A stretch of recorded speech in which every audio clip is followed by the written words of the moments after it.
Ilang taon na kayo dito, Tay? Isang taon na kami rin. 7 years. Nagbabayad po kayo ng pwesto? Ayun, what's up mga kalabs? Sa paghahanap nga namin ng masarap at mainit na sabaw, ay nagawi kami dito sa Dantes Mami na matatagpuan sa kahabaan ng Henson Road dito sa Barangay Teresita. Ang mga landmark nga ay yung Jetty Gas Station at malapit lamang siya sa Aling Lusing, Sisi. Ganito nga pala ang itsura ng pwesto ni Tatay Dante. Ayan, busy siya ngayon gumawa ng order. Kaya sabi ko naman uy, napansin ko wala pa yatang mga stickers ng mga vloggers ang pwesto ni Tatay. So sabi ko kukuhanan ko siya habang gumagawa ng kanyang orders. At sakto naman may nakasabay pa nga tayong kapwa natin mga vloggers. Town 7 Vlogs. Town 7? Opo. Hello po. Shout out sa Town 7 Vlog.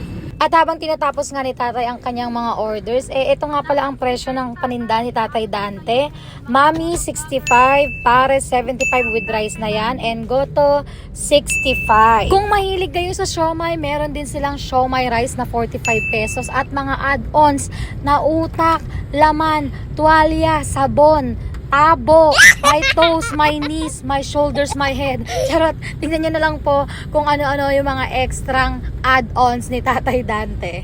Alam nyo mga kabalin at mga kalabs, swerte nga tayo kasi habang tayo ay kumakain at kahit mukhang pagod na si Tatay Dante sa magdamag na pagtitinda, nakakwentuhan pa nga natin siya. Yung ano oras kayo nagbubukas tayo?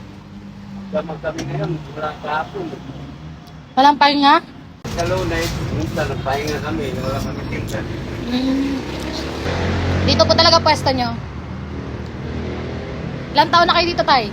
Isang taon na kami rin. 7 years. Nagbabayad po kayo ng pwesto? Oo. Wala. Salamat. Libre lang po. Ang ano lang nila dyan, ang pagbansay, pagkatapos ng tinda, hindi sa lahat. Basta sarado na sila bago kayo magbubukas. Ayan, kausapin natin yung may-ari. Tay! Invite mo sila tayo na kumain dito sa Dantes Mami. Kayain niyo po silang kumain dito. Dito, nasa Santa lang sa may crossing. Ano pong pangalan ng tindahan nila, Tay? Dantes Mami. Ayan, Dantes Mami. Thank you po, Tay. Kaya ano pang iniintay nyo mga kalabs, mga kapwa ko vloggers at mga kabalin? Punta na rin po kayo dito sa Dantes Mami para matikman nyo naman po ang mainit na pares at mami ni Tatay Dantes. See you again on my next vlog. Bye!